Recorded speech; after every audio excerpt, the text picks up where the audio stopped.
আমার তৃতীয় ক্লাসের ছোট্ট বন্ধুরা, আজকে তোমাদের পড়াবো সত্যি শোনা গল্পটি। তৃতীয় ক্লাসে এই সত্যি শোনা গল্পটি হলো একটি প্রচলিত গল্প। জেনে রাখো, প্রচলিত গল্প সেই গল্পগুলোই যেগুলো দীর্ঘদিন ধরে লোকমুখে চলে আসছে।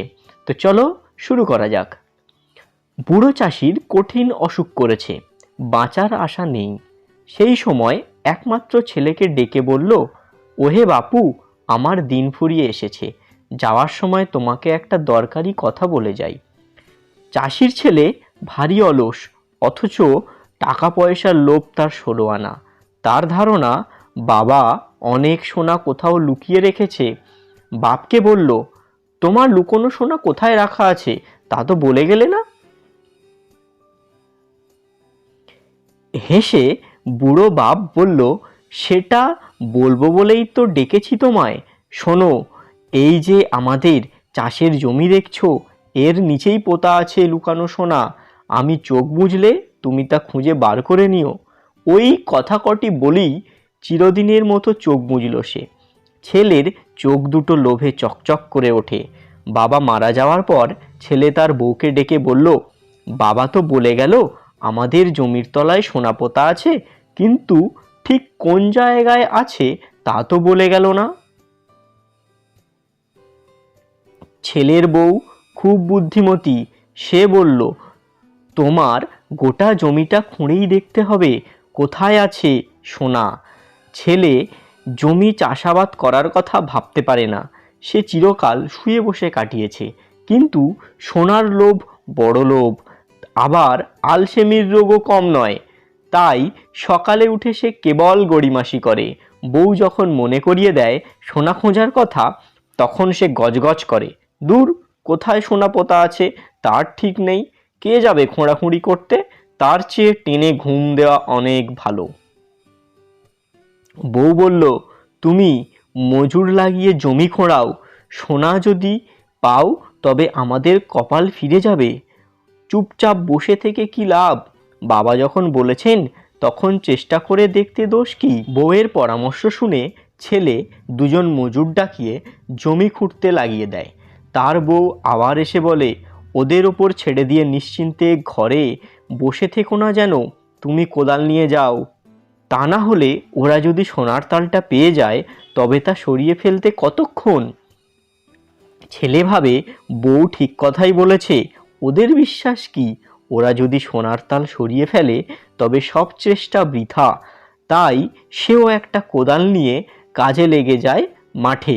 কাজ করতে করতে ওদের ওপর নজর রাখার সুবিধে হবে। যত মাটি খোঁড়ে চাষির ছেলে, তত সোনার জন্য মরিয়া হয়ে ওঠে সে।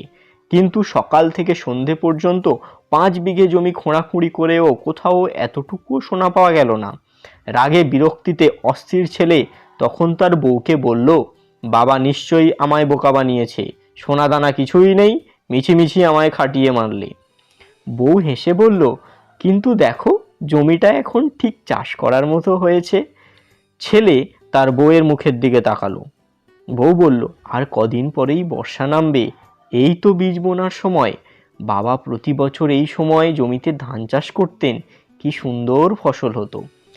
শুনে ছেলে ভাবল, জমিটা যখন খুঁড়েই ফেলা হয়েছে তখন ওটা এমনি ফেলে না রেখে চাষ করে ফেলাই ভালো। তার বউ হাট থেকে সবচেয়ে সেরা ধানের বীজ কিনে আনলো।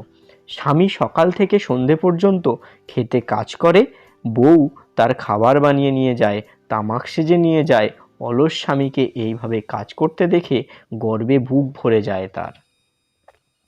তারপর যথাসময় বর্ষা নামলো। সে বছর বৃষ্টিও হলো খুব ভালো। অল্প দিনের মধ্যে ক্ষেত ভরে গেল শস্যে। মাঠ ভরা পাকা ধানের রাশি দেখে মনে হলো সত্যি কে যেন সোনা ঢেলে দিয়েছে মাঠে। বউ বলল, দেখো, বাবা মিথ্যে বলেনি, সত্যি সত্যি সোনা ফলেছে মাঠে। ছেলে অবাক হয়ে তাকিয়ে থাকে মাঠের দিকে। জমিতে এত ভালো ফসল ফলে তা সে এই প্রথম জানলো। ফসল কাটার পর তা হাটে বিক্রি করে 1 থলি টাকা পেল চাষির ছেলে। বাড়ি ফিরে সে বউকে বলল, এই দেখো কত টাকা, আমার ধারণা ছিল না যে জমি চাষ করে এত রোজগার করা যায়। বউ খুব খুশি, এই তার স্বামীর প্রথম রোজগার।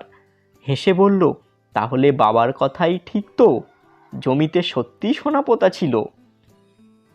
মাথা নেড়ে জবাব দিল 16 আনা। আমি বুঝেছি যে বুদ্ধি খাটালে আর কঠোর পরিশ্রম করলে তার পুরস্কার পেতে দেরি হয় না। তো ছোট্ট বন্ধুরা, এখানেই কিন্তু গল্পটা শেষ হচ্ছে। আশা করছি এই মজাদার গল্পটা তোমাদের খুব ভালো লেগেছে। যদি ভিডিওটি ভালো লেগে থাকে অবশ্যই একটি লাইক দিয়ে তোমরা তোমাদের বন্ধুদের কাছেও এই গল্পটি শেয়ার করো। পরবর্তীতে আমরা এই সত্যি শোনা গল্পের প্রশ্ন উত্তর নিয়ে আলোচনা করব। দেখা হচ্ছে পরের ভিডিওতে।